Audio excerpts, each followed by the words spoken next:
Good morning students. Class 9 में ही lesson 1 का अगला टॉपिक है गुणसूत्र, क्रोमोसोम। गुणसूत्र को इंग्लिश में क्या कहते हैं? क्रोमोसोम।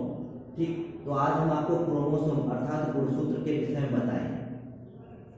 तो वीडियो शुरू करने से पहले अगर आप हमारे चैनल पर नए हैं तो चैनल को सब्सक्राइब कर लें, बेल आइकन प्रेस कर लें ताकि आपको वीडियो मिल सके।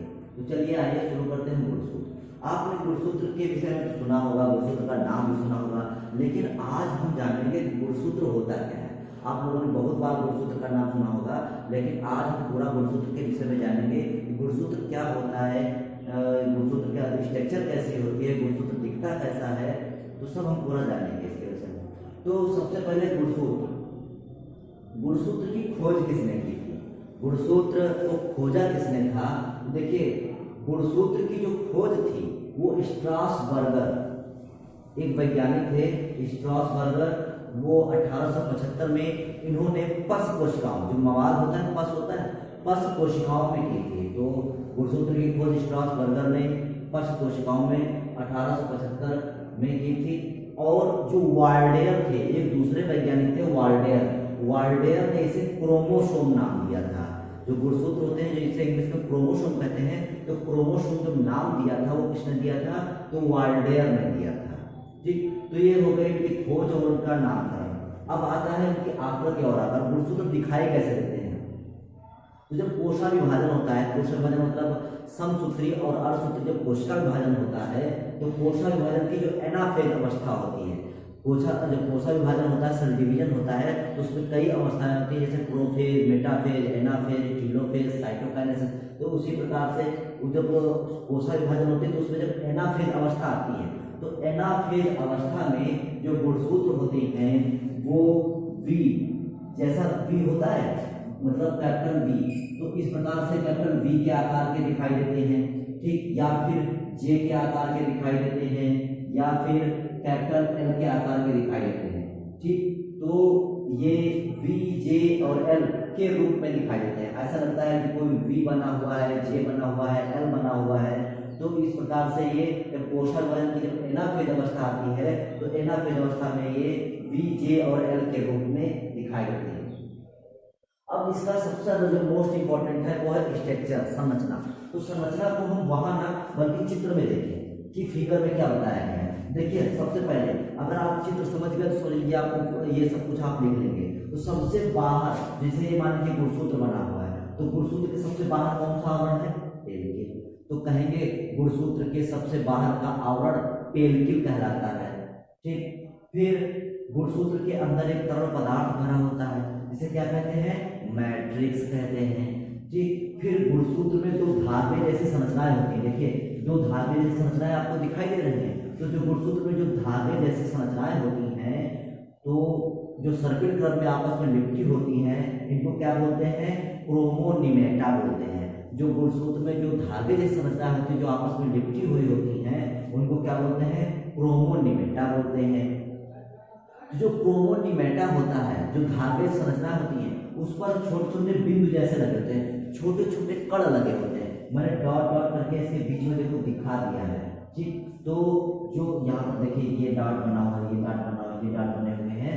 तो जो गुणसूत्र में जो क्रोमोनिमेटा होते हैं उस पर छोटे छोटे कण लगे होते हैं, उन कणों को क्रोमोमियर्स या जीन बोलते हैं। क्रोमोमियर्स या जीन बोलते हैं। तो जो गुणसूत्र की देखिए, गुणसूत्र की एक ये भुजा और एक ये दो भुजाएं हो गई। तो गुणसूत्र की जो दोनों भुजाएं होती हैं वो मध्य में जिस स्थान से जुड़ी होती हैं, गुणसूत्र की जो दोनों भुजाएं होती हैं मध्य स्थान पर जहां से जुड़ी होती हैं उसको बोलते हैं सेंट्रोमियर। सेंटर मतलब मध्य। तो जहां पर ये दोनों आपस में जुड़े तो उसको बोलते हैं सेंट्रोमियर। ठीक, और इसी स्थान को बोलते हैं प्राथमिक संकीर्ण। संकीर्ण का मतलब पतला भाग। तो यहाँ पर देखिए पतला हो गया ना, तो ये बोलते हैं इसको प्राथमिक संकीर्ण। तो यहाँ पर इसको बोलते हैं प्राथमिक संकीर्ण। ठीक, अब क्या होता है, कभी कभी गुणसूत्र में प्राथमिक संकीर्ण के अतिरिक्त द्वितीयक संकीर्ण भी होते हैं। जैसे यहाँ पर प्राथमिक संकीर्ण है, तो यहाँ पर देखिए द्वितीयक संकीर्ण है। तो प्राथमिक संकीर्ण के अतिरिक्त कभी कभी द्वितीयक संकीर्ण भी होते हैं। तो गुणसूत्र के ऐसे भाग को सैटेलाइट बोलते हैं। जो गुणसूत्र का ऐसा भाग होता है इसे क्या बोलते हैं? सैटेलाइट बोलते हैं। और ऐसे गुणसूत्र को सैटेलाइट गुणसूत्र बोलते हैं। क्या बोलते हैं? सैटेलाइट गुणसूत्र। बहुत बार पूछा जाता है कि सैटेलाइट गुणसूत्र क्या होते हैं। तो जिन गुणसूत्रों में सैटेलाइट भाग होता है और द्वितीयक संकीर्ण की वजह से बनता है, ये किसकी वजह से बनता है? द्वितीयक संकीर्ण की वजह से बनता है। तो ऐसे भाग को सैटेलाइट कहते हैं और ऐसे गुणसूत्र को सैटेलाइट गुणसूत्र कहते हैं। ये हमारी स्ट्रक्चर हो गई। मैंने यही लिखा भी है, जो स्ट्रक्चर में आपको बताया है वही लिखा है। गुणसूत्र के चारों ओर का जो भाग होता है वो पेरिटल कहलाता है, ठीक। और गुणसूत्र के अंदर जो तरल पदार्थ भरा होता है उसे क्या कहते हैं? मैट्रिक्स कहते हैं। और प्रत्येक गुणसूत्र कुंडली धागे जैसी संरचनाएं होती है। देखिए धागे संरचनाएं हैं, जो धागे संरचनाएं होती हैं उनको क्या बोलते हैं? क्रोमोनिमेटा बोलते हैं। क्रोमोनिमेटा पर छोटे छोटे कण लगे होते हैं जिन्हें क्रोमोमियर्स या झील बोलते हैं। देखिए वही लिखा है, क्रोमोसोम थोड़े थोड़े दूर पर गहरे रंग के दाने संरचनाएं लगे होते हैं जिन्हें क्रोमोमियर बोलते हैं। गुणसूत्र की दोनों भुजाएं जिस स्थान पर जुड़ती है उसे सेंट्रोमियर कहते हैं और यह स्थान पर उस स्थान को प्राथमिक संकीर्ण कहते हैं। सेंट्रोमियर पर प्राथमिक संकीर्ण होता है। कभी कभी प्राथमिक संकीर्ण के अतिरिक्त द्वितीयक संकीर्ण भी होता है। ऐसे भाग को सैटेलाइट कहते हैं और ऐसे गुणसूत्र क्या कहते हैं?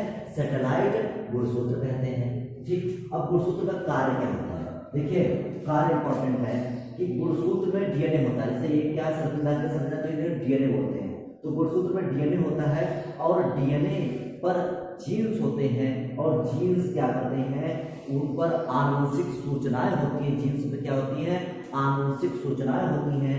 ये आनुवंशिक सूचनाओं को जो जीन्स हैं वो एक पीढ़ी से दूसरी पीढ़ी में पहुंचाते हैं। तो गुणसूत्रों का काम होता है आनुवंशिक सूचनाओं को एक पीढ़ी से दूसरी पीढ़ी में ले जाना। तो ये गुणसूत्र का कार्य होता है, ठीक। एक पीढ़ी से दूसरी पीढ़ी का मतलब क्या होता है कि जैसे हमारे माता पिता तो एक पीढ़ी हो गए, हम लोग दूसरी पीढ़ी हो गए, हमारे बाबा दादा जो पहले थे वो पहली पीढ़ी, मतलब पापा से भी पहली पीढ़ी हो गए। तो इस प्रकार से जो हमारे लोगों के बाबा दादा ये सब थे तो वो पीढ़ियाँ थी लोग क्या, और हम लोग भी उनकी पीढ़ी हैं, मतलब हम लोग भी उनकी जनरेशन है। तो ये हो गया इसका कार्य। तो आज आपने गुणसूत्र के संरचना को समझा, गुणसूत्र की खोज के विषय में जाना, गुणसूत्र के पूरे विषय में जान लिया है। उम्मीद है कि आपको समझ में आ गया होगा। अगर आपको फिर भी कुछ भी ऐसा लगे कि समझ में नहीं आया है तो आप कमेंट करके पूछ सकते हैं। तब तक के लिए धन्यवाद। कल फिर मिलेंगे एक नए वीडियो के साथ। तो थैंक यू।